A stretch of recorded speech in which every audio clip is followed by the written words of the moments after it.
संघ लोक सेवा आयोग यानी यूपीएससी पर एक बार फिर से उंगलियां उठी हैं। ट्रेनी आईएएस अफसर पूजा खेड़कर मामले को लेकर हंगामा अभी थमा भी नहीं है कि इसी बीच यूपीएससी के एक और अन्य कैंडिडेट का मामला भी सुर्खियों में आ गया है।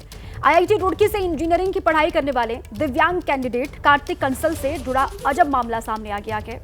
आपको जानकारी हम दें कि मस्कुलर डिस्ट्रॉफी से जूझ रहे कार्तिक कंसल ने 4 बार यूपीएससी परीक्षा की और पास की, लेकिन इसके बावजूद भी अभी तक उन्हें किसी सरकारी सर्विस में शामिल नहीं किया गया है। 2019 में उनकी रैंक 813 थी, जो 2021 में 271 हो गई और इसके बाद 2022 में 784 और 2023 में 829 थी, लेकिन उन्हें सेवा आवंटित नहीं की गई। और जबकि 2021 के नोटिफिकेशन के मुताबिक यूपीएससी ने मस्कुलर डिस्ट्रॉफी को भारतीय राजस्व सेवा के लिए पात्र उम्मीदवारों की सेवा शर्तों में शामिल किया था।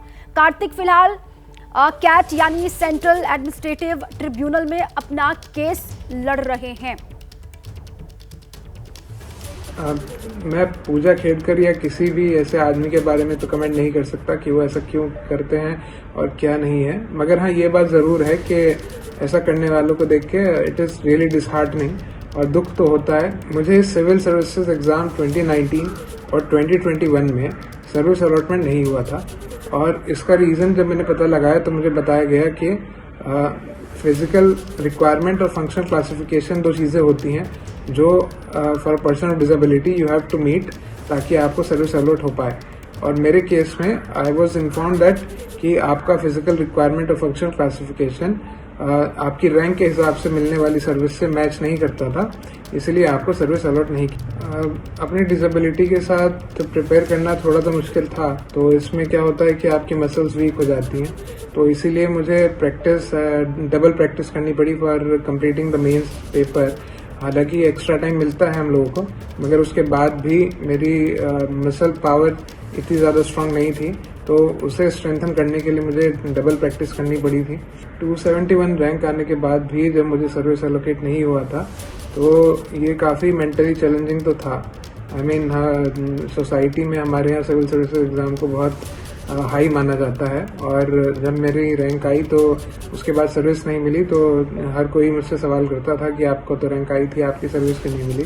तो हाँ, इस तरह के सवाल को टैकल करना बहुत ही चैलेंजिंग था मेंटली भी। और इस बीच कार्तिक कंसल के समर्थन में कई पूर्व नौकरशाहों ने भी अपनी आवाज उठाई है। उन्हीं में से एक है 1985 बैच के पूर्व आईएएस अधिकारी संजीव गुप्ता, जिन्होंने एबीपी न्यूज से बातचीत में कहा कि कार्तिक कंसल पूरी तरीके से पात्र हैं।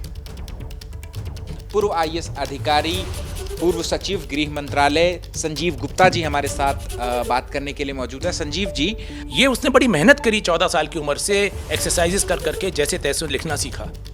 उसको बहुत ज़रूरी समझता था कि कुछ भी अपने आप को ट्रेन किया मस्कुलर डिस्ट्रॉफी के बाद। इतने संघर्ष के बाद अगर उसको इंडियन रेवेन्यू सर्विस के लिए कंसीडर नहीं किया गया तो घोर अन्याय है, बहुत बड़ा अन्याय है उसके साथ। एज एन एक्सपर्ट हम आपसे ये सवाल पूछना चाहते हैं कि जो आप कह रहे हैं कि ये बड़ा घोर अन्याय हुआ है, बड़ी घोर लापरवाही हुई है, क्या ये बता सकते हैं, दर्शकों को समझा सकते हैं कि क्या सिस्टम की ये लापरवाही है, क्या सिस्टम ने कार्तिक के साथ गलत किया, अन्याय किया और उसको ठीक किए जाने की जरूरत है?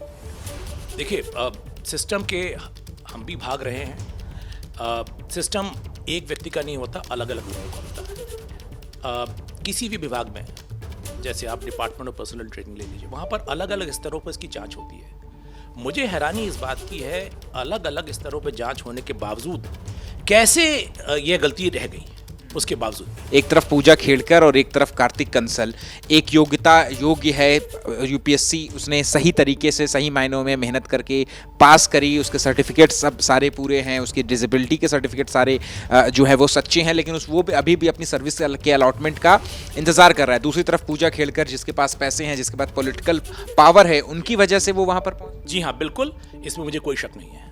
अन्यथा पूजा खेड़कर का केस किसी तरह से स्वीकार नहीं होना चाहिए था। और दूसरी बात, आप ये देखिए, 271 रैंक पे तो कोई ना कोई सर्विस वैसे ही मिलनी चाहिए थी, डिसेबिलिटी और नॉन डिसेबिलिटी। आप सबको पता है 600, 700, 800 सीटें होती हैं। आप एक बार को डिसेबिलिटी किनारे रख दीजिए, तब भी 271 रैंक पे उसको इनकम टैक्स और कस्टम्स वैसे ही मिल रहा था। कार्तिक को क्या अभी भी पोस्टिंग मिल सकती है, और अगर हाँ तो फिर और कितना लंबा इंतजार कार्तिक को अपने करना पड़ सकता है, क्योंकि पिछले 5 साल से वो कार्तिक जो है वो इंतजार ही कर रहे हैं अपने सर्विस के अलॉटमेंट। मैं बहुत आशावादी इंसान हमेशा रहा हूँ और मुझे लगता है इस संघर्ष में उसको सफलता ज़रूर मिलेगी। मुझे अच्छा लगेगा अगर कार्मिक मंत्रालय इसको सीधे तौर पे अपनी तरफ से ही इसको राहत दे दे, बजाय इसके कैट इत्यादि के निर्णय के बाद।